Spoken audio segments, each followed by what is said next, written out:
dan Pakatan Harapan.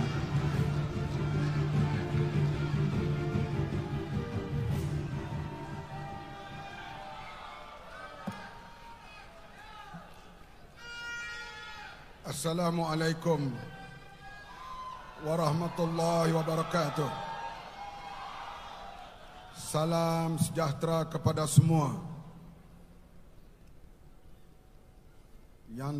Yang dikasihi, yang amat berhormat Datuk Menteri Besar Saudara Gobind Singh dan seluruh pimpinan parti-parti dalam Pakatan Harapan di peringkat negeri Selangor dan di peringkat nasional, seluruh pimpinan parti-parti dalam Pakatan Harapan di semua peringkat. Sudah tentulah manusia yang paling bertuah yang diberi tanggungjawab sebagai calon-calon mewakili parlimen di negeri Selangor ini. Saudara-saudari yang dihormati sekalian, saudara yang dipilih adalah saudara yang diletakkan tanggungjawab dan amanah di bahu saudara-saudara.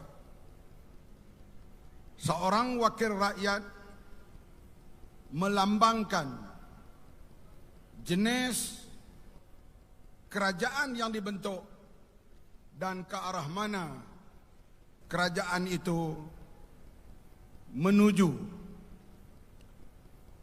Di antara di sini saya dianggap senior lah dalam wakil rakyat. Peranan wakil rakyat memang kadang-kalanya agak sedikit berlainan. Semasa menjadi pembangkang dan juga semasa menjadi pemerintah. Kita menyertai pilihan raya kali ini untuk menjadi pemerintah, bukan untuk menjadi pembangkang. Oleh itu, saya ingatkan kepada diri saya dan diri calon-calon bagi parlimen di negeri Selangor ini. Menjadi pemerintah amat mudah, terbuka kepada penyalahgunaan kuasa, terbuka kepada amalan rasuah, terbuka kepada amalan nepotisme. Oleh itu, menjadi calon dan menang nanti, saya memperingatkan diri saya dan kita semua, kita memikul tanggungjawab yang paling penting, yaitu tanggungjawab untuk membela rakyat dan membebaskan rakyat daripada cengkaman dalam berbagai bentuk, termasuk yang paling utama cengkaman ekonomi yang melanda negara kita sekarang ini. Kita sebut berkali-kali Datuk Seri Anwar Ibrahim layak untuk menjadi Perdana Menteri Malaysia. Bagi saya bukan soal layak tak layak.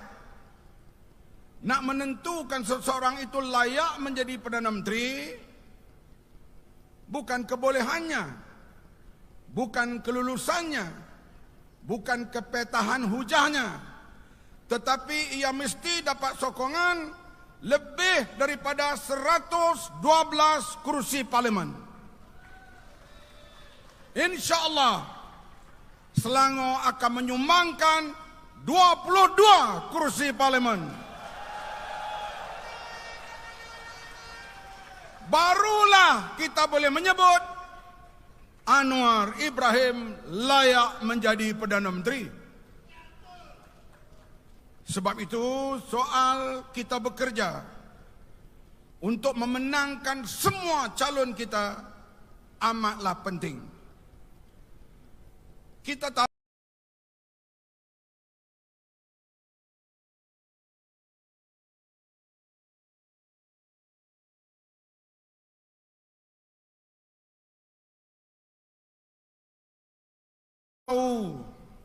taboran kemenangan dan undi tidak seimbang.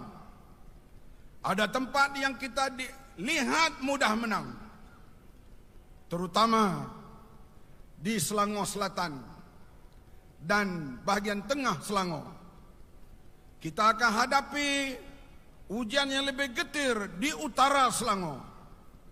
Oleh itu, kita seimbangkan tenaga, seimbangkan keuangan, seimbangkan tenaga dan kuasa supaya kita bantu calon-calon kita di sebelah utara untuk semuanya menang dalam pilihan raya yang akan datang.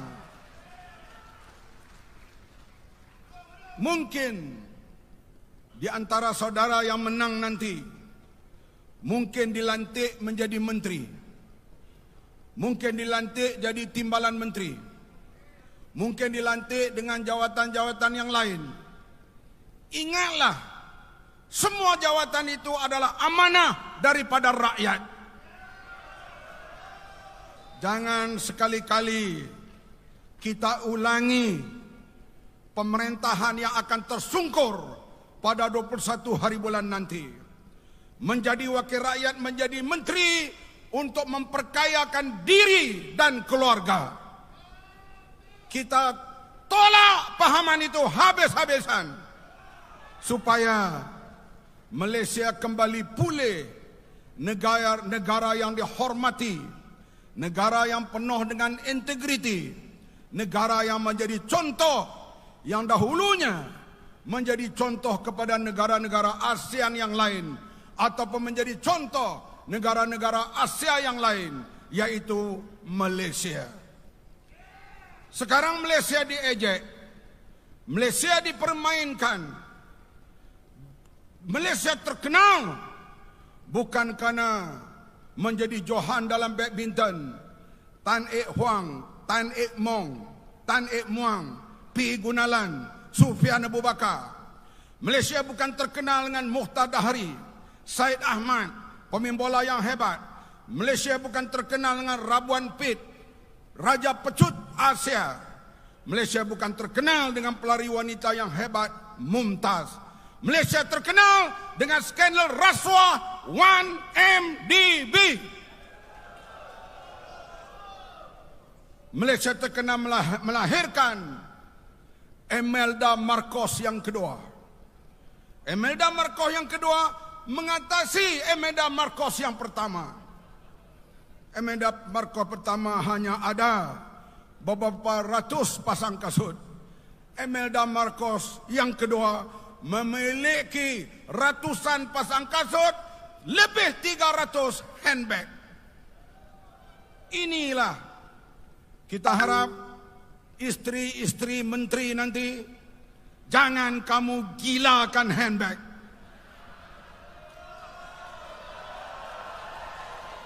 Jangan gilakan anting-anting yang mahal.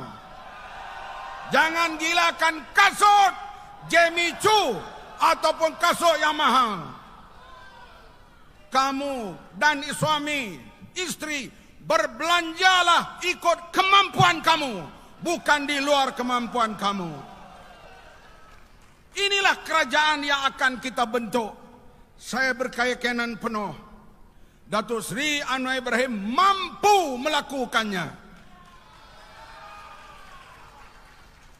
Hentikan bocor di negara kita. Lebih 60 bilion satu tahun. Angka yang menggerunkan. Saya sendiri dahulunya saya kurang percaya bila disebut soal ketirisan ini. Tetapi bila kata kita jadi menteri, kita tubuh jawatan kuasa siasatan, rupanya apa yang diberitahu kepada kita hanyalah tip of the iceberg. Kejadiannya lebih besar daripada apa yang kita ketahui. Itulah yang kita lihat. Bagaimana satu projek untuk rakyat, isteri Perdana Menteri minta 180 juta. Bukan cerita rekaan kedai kopi, bukan cerita rekaan di restoran Khulafa, bukan cerita rekaan restoran Makcik Tijah di Padang Jawa, Tetapi ini cerita mahkamah. Bagaimana isteri Perdana Menteri memohon 180 juta dan sudah pun dapat. Bagaimana projek nak siap, bagaimana kapal nak siap. Semuanya itu skandal yang bila kita memerintah nanti kita hentikan sama sekali. Boleh? Mesti kita kena ada azam yang kuat. Kalau kita dapat selamatkan bocor 60 bilion 1 tahun, dapat kita tutup keterisan itu, insya-Allah rakyat Malaysia akan lebih mewah hidupnya pada masa akan datang. Lihat apa yang berlaku sekarang. Pagi-pagi puluhan ribu rakyat Malaysia melintasi Tambak Johor pergi bekerja di Singapura, mencari rezeki di sana. Tak apalah, carilah rezeki yang halal. Hari cuti pula ribu pula beratur di Changlun untuk lintas sempadan, bawa anak isteri keluarga pergi makan di Hat Nyai.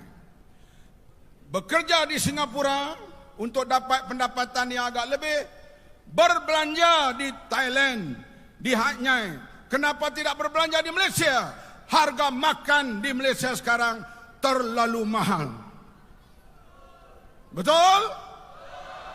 Ini kenapa berlaku begini? Karena rakyat reda terhadap penyelewengan yang dilakukan oleh pemerintah, UMNO, Barisan Nasional dan Perikatan Nasional. Lihat, parlimen dibubarkan bukan untuk kepentingan rakyat, tapi untuk menyelamatkan penyamun-penyamun yang akan dihadapkan ke mahkamah.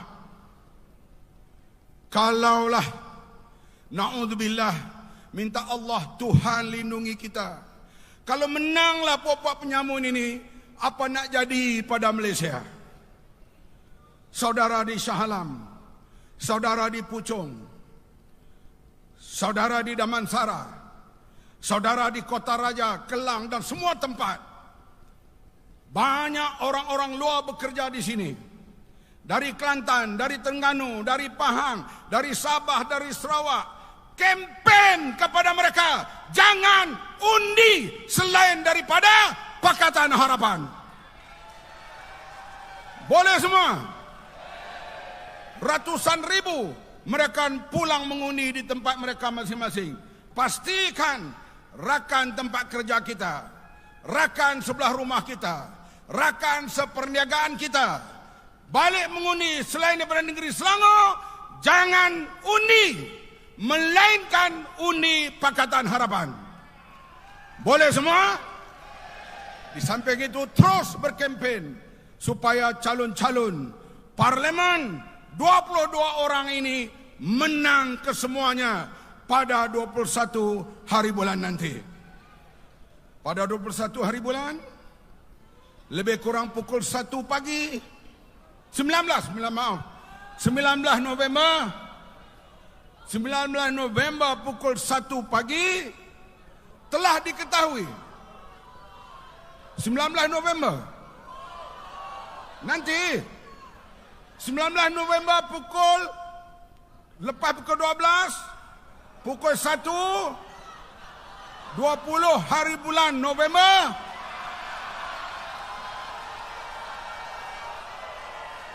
kita ketahui Pakatan Harapan telah melintasi 112 kerusi pada 1 pagi 20 November.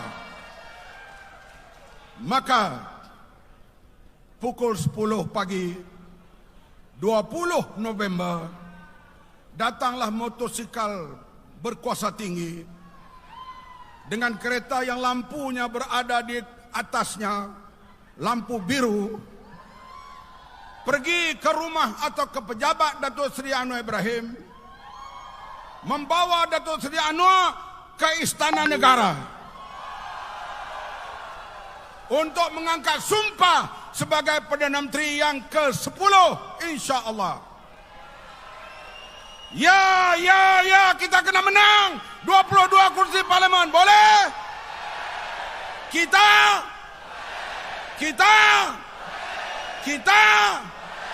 Pakatan Sekian, terima kasih. Selamat mengundi, selamat memenangkan semua calon-calon parlimen Pakatan Harapan Negeri Selangor. Wabillahi taufik. Wassalamualaikum warahmatullahi wabarakatuh.